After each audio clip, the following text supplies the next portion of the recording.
Welcome to The Waters Between, a podcast about connection, community, and the power of giving in the Waccamaw region of South Carolina. I'm Mike Mancuso, the President and CEO of the Waccamaw Community Foundation, and excited to be your host as we navigate philanthropy in the waters between.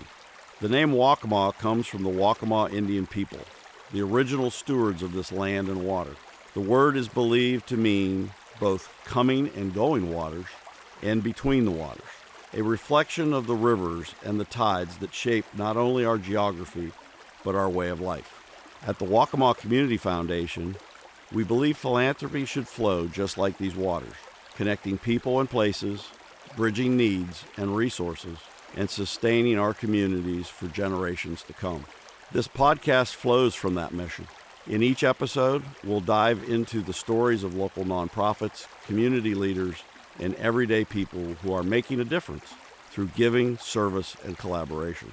Whether you're a donor, a volunteer, or just someone who cares about the place we call home, we invite you to join us as we explore the waters between.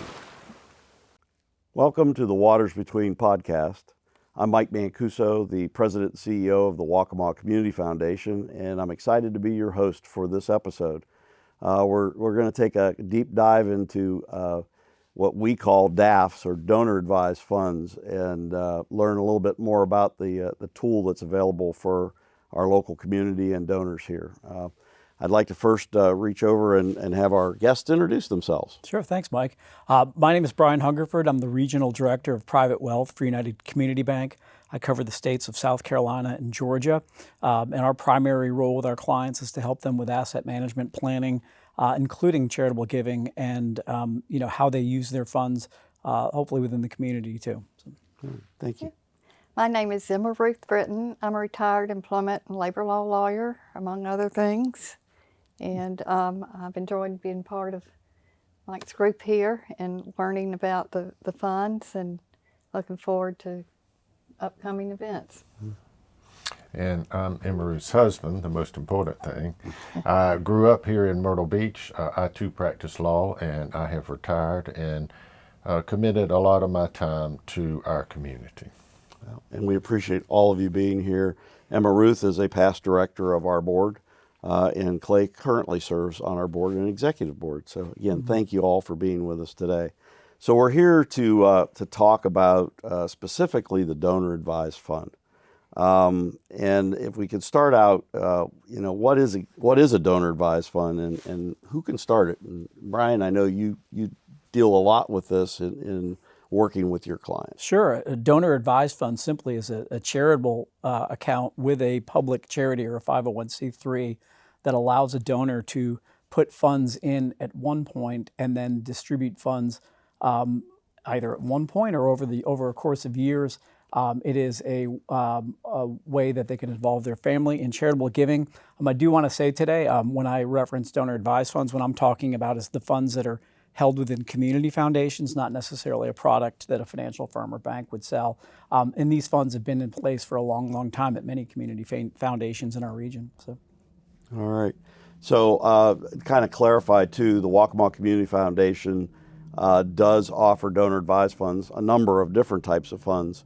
But the donor advised fund is a tool that we like to present to our community and to donors here. And Brian, you kind of hit the nail on the head. It's kind of a one-stop shop.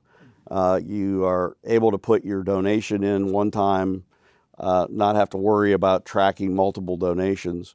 And then when it comes time to giving from your fund, you partner with the Waccamaw Community Foundation. We help you find the charities that you'd like to support.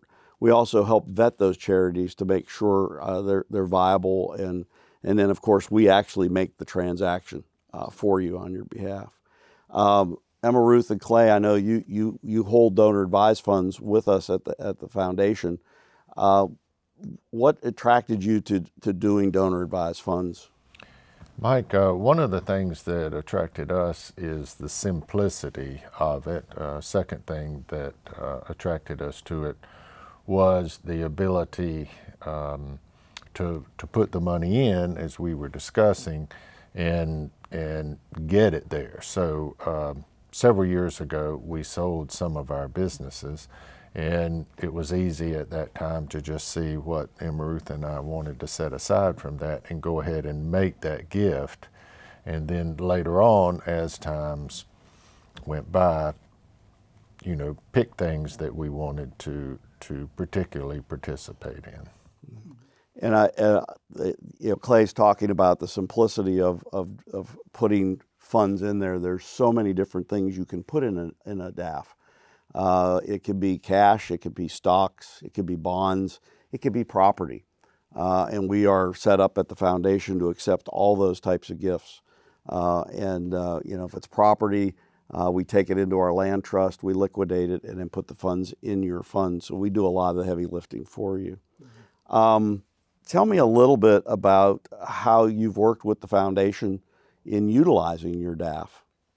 Well, one of the benefits of having a donor-advised fund that has worked well for Emma Ruth and me comes about when we need to respond to specific giving requests. All of us get calls from time to time to lead a new or a sometimes difficult effort. All of these are mostly needed. They're all well-intentioned and worthy of effort, but there's some that we're particularly interested in participating. Sometimes the size of the ask, or in terms of funding or in time, can be daunting. Having a donor-advised fund with the Waccamaw Community Foundation can take some of the fear out of accepting a leadership role in larger fundraising efforts. I could give you a couple examples of that. Oh, please do. Please do. The first was a call about 5 years ago from a beloved and respected PD area environmentalist. The Google Corporation environmental arm had been active down in Berkeley County with a Google Corporation operation that was starting down there. Google was interested in making an environmental contribution in our area when that corporation became interested in assisting in getting the offshore data cables to come in our area. Our area is mostly developed, so they were looking for a place where it could come in and create the least amount of disturbance.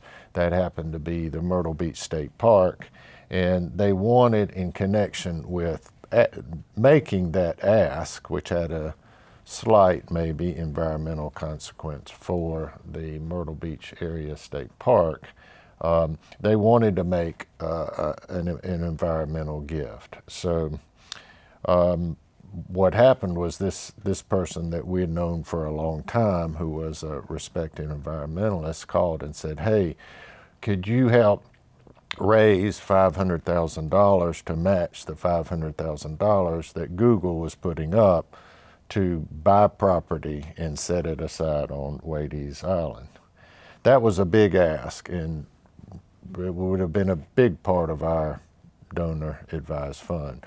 We weren't comfortable going that alone, and we knew that we really couldn't do it by ourselves. So we reached out to the Waccamaw Community Foundation about helping with the raise. And the foundation, under Mike's leadership, was very, very interested in this project. The problem was we only had a few months, in which it was a short to period of raise the time. money. So Emma Ruth and me, along with Mike and the Waccamaw team, went to work, and in fact it was surprisingly easy to get the money to match the Google ask. So having a donor-advised fund enabled us to take on that bigger project under those circumstances and make it a success. We certainly felt like it was a win for us.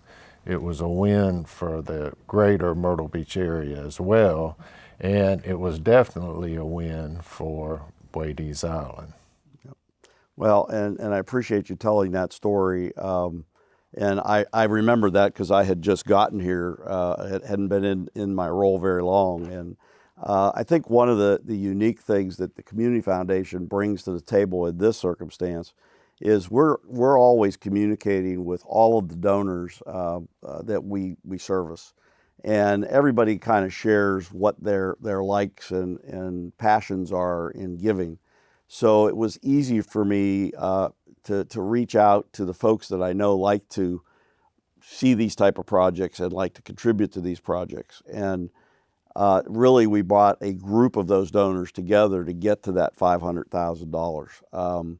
And I think we surprised some people in the process, matching Google's grant. But that's just one example that we've been able to do. You know, part of the Community Foundation is really about a regional leadership role. We act as conveners. A lot of times we're out in the public, we're out working with a lot of nonprofits, and we see redundancies or places where two separate groups might benefit from coming together, and we're able to bring those people into one room and say, you know, and oh, by the way, if you guys can make this work, you know, we'll go out and talk to our donors about funding this. And it's amazing what we've been able to accomplish doing that. And thank you for both your leadership in helping us do that. Brian, I'll turn back to you for a minute from a client's perspective. Sure. In your workings in donor advised funds and working with wealth management, any examples of folks that have come to the table that needed that tool of a donor advised fund, but maybe didn't know about it at first? Yeah, absolutely. With the way the tax code is written and it currently is, you see a huge number of people that they're taking the standard deduction every year. I think the last stat I saw was like 90%. So it's hard. I think there's a lot of folks that they give money and they don't necessarily do it for the tax deduction, but they don't mind it when they get it, right? So donor advised funds at least present the option of we can lump some charitable giving together, maybe take an itemization in one year, put a significant sum of money into a charitable account, and then distribute the funds later on. I think it also, you mentioned, we've heard the word simplicity a couple of times.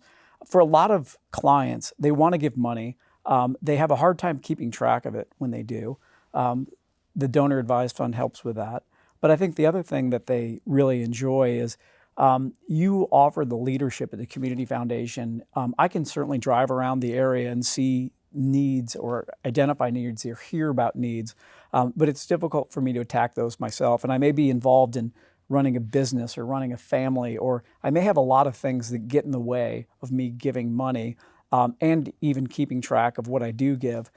Donor advised funds offer also like almost a budgeting of charitable giving, where you can sit down as a family and decide how much money you're going to give, and at least it's easier to put it into a fund, provide tracking. And I think also, when you think about area needs, it's a way, as I think Clay articulated very clearly, a way to address needs that maybe you individually or you collectively as a family have identified or seen, but you can't necessarily take care of on your own. So I do like that leadership aspect of the community foundations. We see it used a lot, maybe somebody who's selling a business and may generate a significant amount of capital gains that year, and we're going to try to find ways to offset some of the gains as much as possible. That could be through charitable giving. And it may make sense to lump charitable giving in that year and create a donor advised fund. It's also become very popular. There were high net worth families that created separate foundations. That's a lot of work. It also requires money and attorneys and a lot of things that complicate things with that. And I think sometimes you find with those that without the leadership and as far as helping you identify or approve grants, sometimes the grants don't get made, right? So, and there's a lot of rules. It's incredibly complex when you look at the rules of a private foundation. And oftentimes I think the big thing is if you want to be involved in your community and understand, like meet with folks that are similar minded or may have charitable giving intention, that's where also the benefit of a community foundation, where you're going to have events or education or resources that allow you to essentially give as a community. So it's used frequently with business owners. The other area that we may see it, particularly now that we have clarity with the big beautiful bill around estate tax limits, for a couple of years we were paralyzed. We didn't know what they were going to be. Now we do. We have some transparency.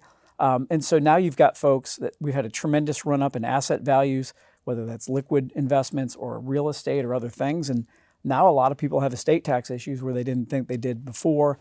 We worked with a family this summer that they wanted to get below the estate tax as quickly as possible because there were some health issues, but they didn't have the time to go research like where they were going to give the money to. So the community foundation becomes a very good place to leverage the expertise of giving in the community and also take I guess advantage of deductions and timing and other things. But that family was able to use charitable contributions to get below the gift tax limit, and without having to have the daunting task of let's go review 5 charities or 6 charities and figure out like everything about them in a short period of time because of the health issues. So yes. Well, and I think you hit on a lot of really good extra topics. One of the ones you talked about businesses. So a business can actually open a donor advised fund.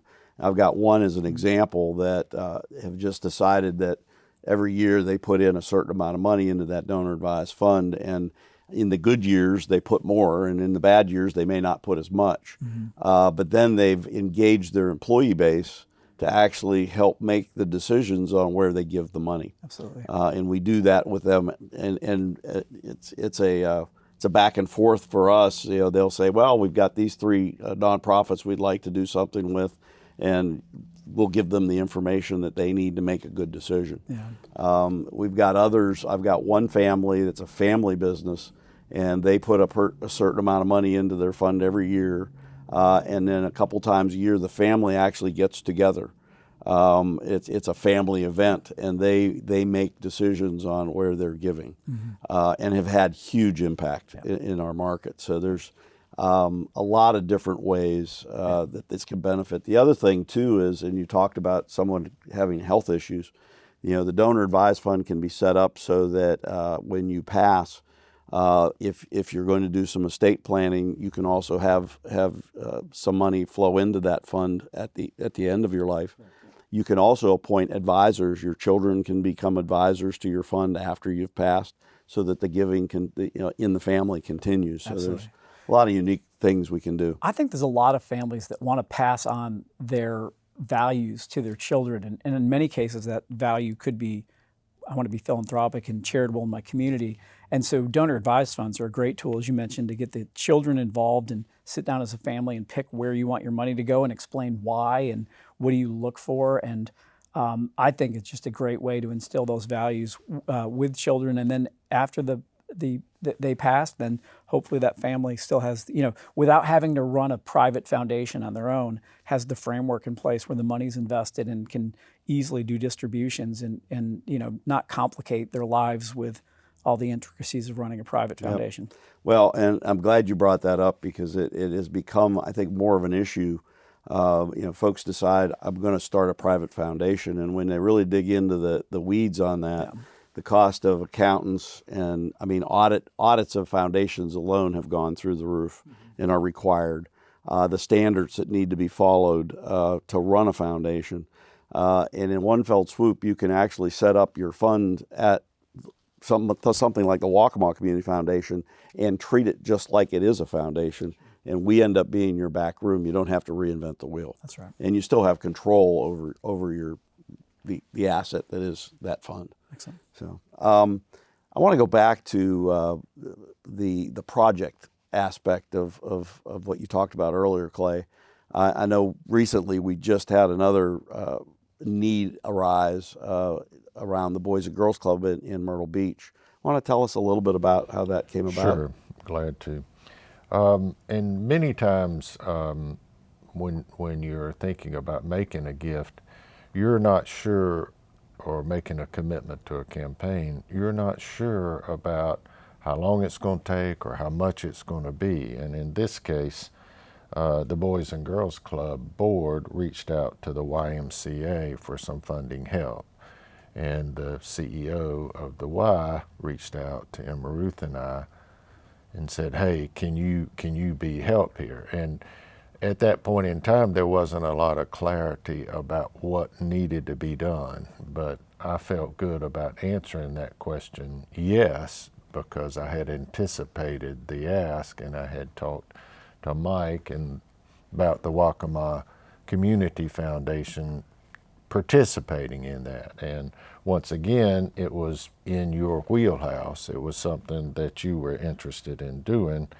And in short, Maruth and I were able to raise about 45% of the 2025 and 2026 fiscal year needs that the Y wanted us to cover, and the Waccamaw Community Foundation stepped up and provided the other 60%. So it gives you more flexibility, I think, to go to meetings, to listen to things, to be positive about them up front without feeling like, oh my gosh, I'm gonna have to back out of this room or that kind of thing. So I really like having set that amount of money aside and have the ability to call on it now for 4 or 5 years for many different things that we've become interested in helping and supporting. Well, and I appreciate your perspective on this, and bringing it to us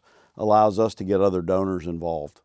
In this case, the Boys and Girls Club, we ended up with 5 donors all contributing and making a 2-year commitment that is going to, really transform what the Boys and Girls Club has been working so hard to accomplish over many, many years. So again, thank you for that. And I also would have to add that I've got a number of donors that kind of let us be the front person. So they'll get a request or they get multiple requests.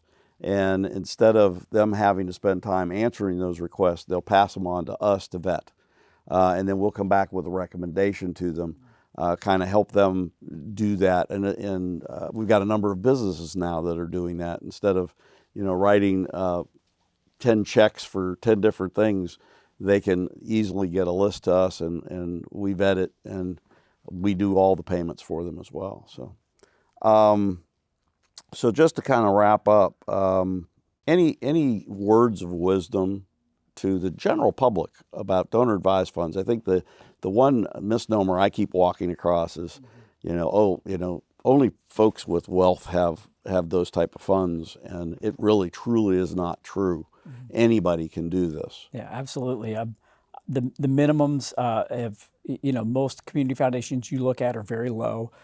It allows folks to do systematic giving as well. It doesn't necessarily have to be we mentioned one-time contributions, but you can have frequent ongoing contributions. I think it simplifies the giving process. I think the big thing that I tell a lot of folks that we come across in our business is we have so many new people that are moving into these areas, particularly in South Carolina across the board and in other areas in the Southeast. And a lot of times when people move in, it's how do I get involved on the nonprofit side? Who do I give to? What are the needs of the community? And I think in addition to the simplicity of opening the account and funding it and then doing the distributions, it also gives you the simplicity of how do you learn about what's going on in your community and the needs, and also maybe a way for you to network and meet people that are interested in some of the main charitable things that you are. So I recommend to anyone, whether you've been in an area or have recently moved here, it's a great way to get involved with philanthropic giving in your community. Absolutely. Well, thank you. And I appreciate you guys spending some time and talking about this today. At the end of the day, we really focus in this space as a community foundation to help as many donors as we can get into this space. And then, of course, we're always focused on the nonprofits that work very, very hard in the region. One of the assets that we've built for all donors in the market is the nonprofit directory, which is part of our website. You can go to waccamawcf.org, and the directory's right listed at the top, and you can find, I think right now, over 140 of our nonprofits and learn about them, click in and look at their websites. We want to give them as much exposure as possible. And we're always there for a phone call, consultation, anytime you need us. So thank you so much again for spending time with us today. You do a great job bringing everybody into the fold. You really do. And you make people feel good about doing it. Greatly appreciate it. It's a wonderful thing for our community. Thank you very much. I sure appreciate that. Thank you again for joining us on the Between the Waters podcast.